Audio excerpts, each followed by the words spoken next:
Hey, der Hannes hier, willkommen zum zweiten Teil vom Treat You Better Tutorial und ich zeige dir in diesem Video heute den Rest von dem Song im Prinzip, wenn du so willst. Den Refrain, so einen instrumentalen Zwischenteil und dann wiederholt es sich und du lernst im Prinzip noch ein paar Variationen von den Sachen, die wir bisher schon gelernt haben in dem ersten Teil von dieser Serie und ich spiele jetzt einfach mal vor, was dich heute hier jetzt in diesem Video erwartet.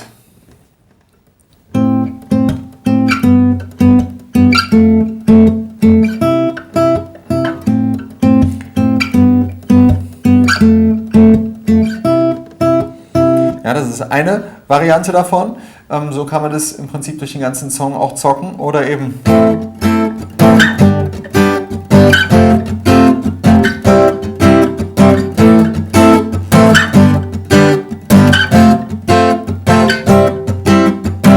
Ja, für die Fortgeschrittenen, die schon Barré-Akkorde können, ist das definitiv auch möglich. Oder du kannst noch ein Zwischending davon spielen, du spielst es als Power Chords und es kommt auch alles in der Form so vor.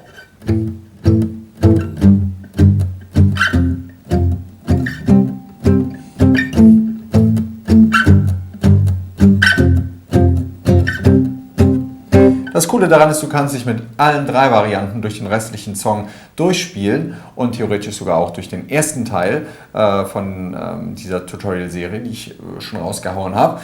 Das Wichtige dabei ist einfach zu sehen, dass die Akkorde immer die gleichen sind und ich kann sie aber alle immer komplizierter gestalten. Mit zwei Tönen hier so in so einem gezupften Stil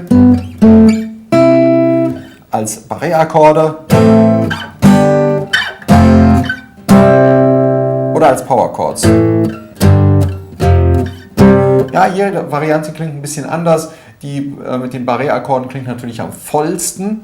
Ich finde, die mit den Power Chords klingt ja, sehr powermäßig, aber eben nicht so breit, nicht so fett und so groß sozusagen. Und diese gezupfte Variante klingt eben so ein bisschen filigraner und ein bisschen entspannter, ein bisschen Folk-Music-mäßiger. Insofern bleibt so ein bisschen dir überlassen, wie du den Song dann am Ende spielst. Erstmal im Refrain selber wird es mit diesen Barré-Akkorden im Original gespielt. So, ich zeige dir jetzt erstmal, wie die funktionieren.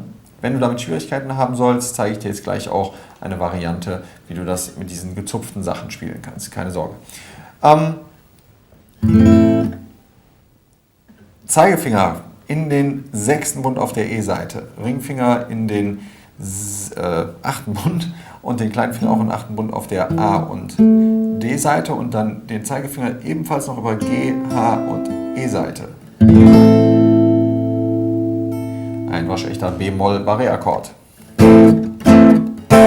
Schlagmuster, dann wie folgt. Du kannst es mit den Fingern spielen, ich schlage das hier dann so mit den Fingernägeln im Prinzip so an, hier, guck mal, als würde ich ein Plektrum halten. Und das Schlagmuster ist sehr ähnlich zu dem, was wir vorhin gezupft haben, ja? Runter, hoch, runter, also 3 Schläge. Ich mache dann noch Dead Notes da rein.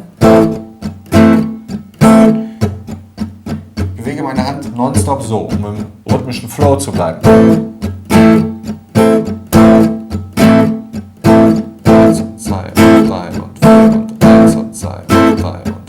Ich schlage also auf der 1 an, 1 und 2. Ja, mache dann auf der 1 und auf der 2 Dead Notes. 1 und 2. Dann auf der 2 und schlage ich nach oben wieder und erwische wieder den Akkord. 1 und 2, 3 und 4 und ja, auf der 3 und auf der 3 und wieder Dead Notes, runter hoch. Auf der 4 dann wieder Akkord und auf der 4 und Dead Note nach oben. 1 und 2, 3 und 4 und 1 und 2, 3 und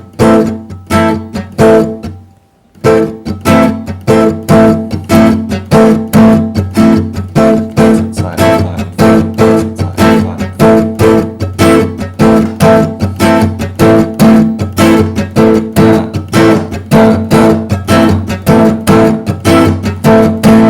Das gleiche dann. Nachdem ich das einmal gemacht habe, diese Form,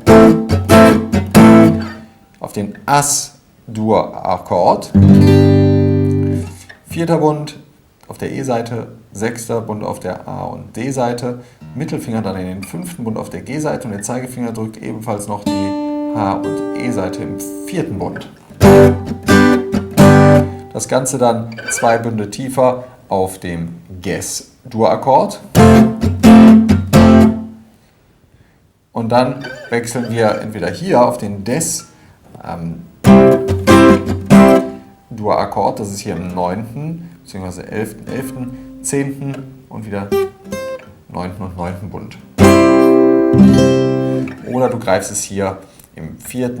und mit dem Zeigefinger und dann legt sich der Ringfinger über die D, G und H-Seite im 6. Bund. Ja, also nochmal hier, B-Moll-Akkord, 1 und 2 und 3 und 4, As-Dur, Es-Dur, Des-Dur, B-Moll, As-Dur, Ges-Dur oder hier Des-Dur. Das sind die anspruchsvollen Barré-Akkorde. Jetzt kannst du das Ganze auch hier so zupfen.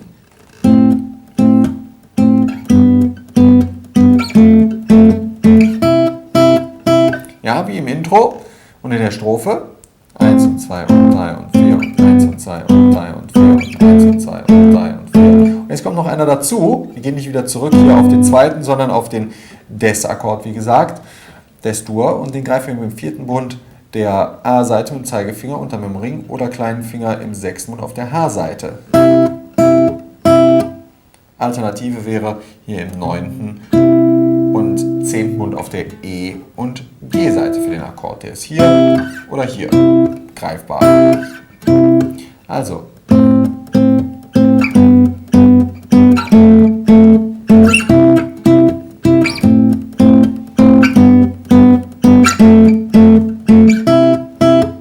Einfach mal mitzocken zur Aufnahme, passt auch wunderbar, keine falschen Töne dabei, also keine Sorge.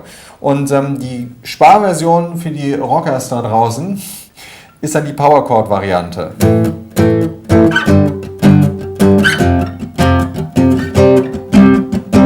Ja, die Power Chords hier dann B-Power Chord, As-Power Chord, Ges-Power Chord und Des-Power Chord. Ich sage jetzt mal hier vom Zeigefinger aus gesehen, 6. Bund, 4. Bund, 2. Bund und 4. Bund auf der A-Seite.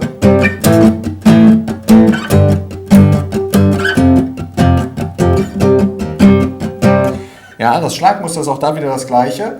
Auf der 1, 2 und 4 schlage ich an mit Ab, Auf, Ab und dazwischen habe ich Dead Notes auf den.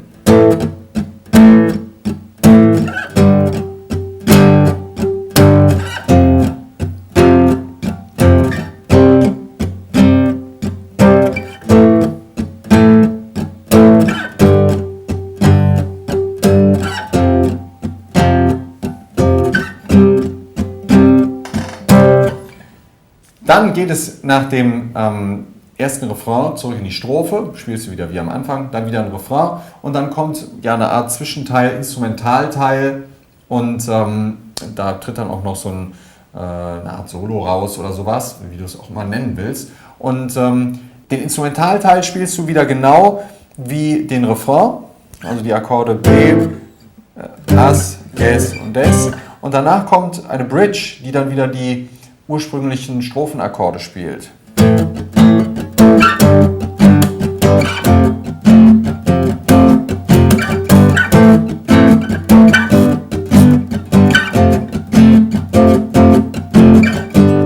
Da kannst du auch wieder zupfen.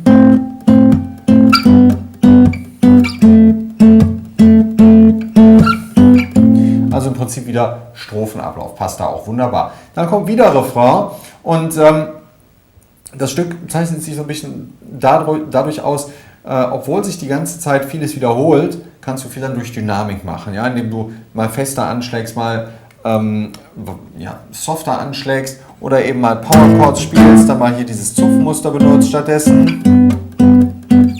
Ja, das ist das eigentlich Wichtige bei dem Stück, ja? Weil es wird getragen von diesem Rhythmus, dieser Betonung eben auf 1, 2 und 4 und überhaupt der Dynamik der Akkorde, dass ich am Anfang erstmal nur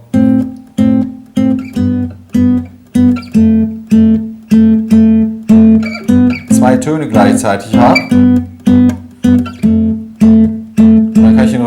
weitermachen.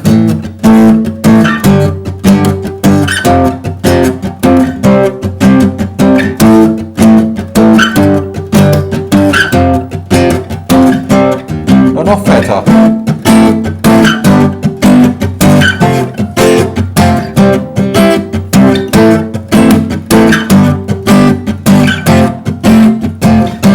Nächste Strophe. Mit Percussion.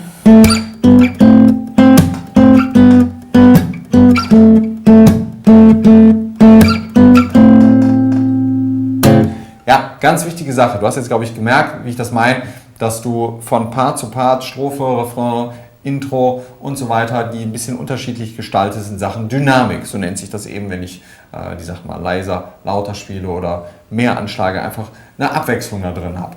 Wenn du irgendeine Frage zu dem Thema hast, zu diesem Song auch irgendwas unklar sein sollte, schick mir einfach eine Nachricht. Hier unten schreib die in die Kommentare rein. Oder was du in Zukunft für einen Song sehen willst, den ich dir hier auf YouTube zeige, auch gar kein Problem, hau den hier rein. Und ich kann dir, wie gesagt, nochmal empfehlen, wenn du Schwierigkeiten jetzt hiermit haben solltest, so deine Finger wehtun und nicht genau weißt, wie du überhaupt richtig greifen sollst, check auf jeden Fall in der Videobeschreibung mal hier und mal hinklicken auf meinen Crashkurs. Kostet dich absolut gar nichts, das Teil, und soll dir einfach eine Stütze sein für Tutorials wie das hier. Ja?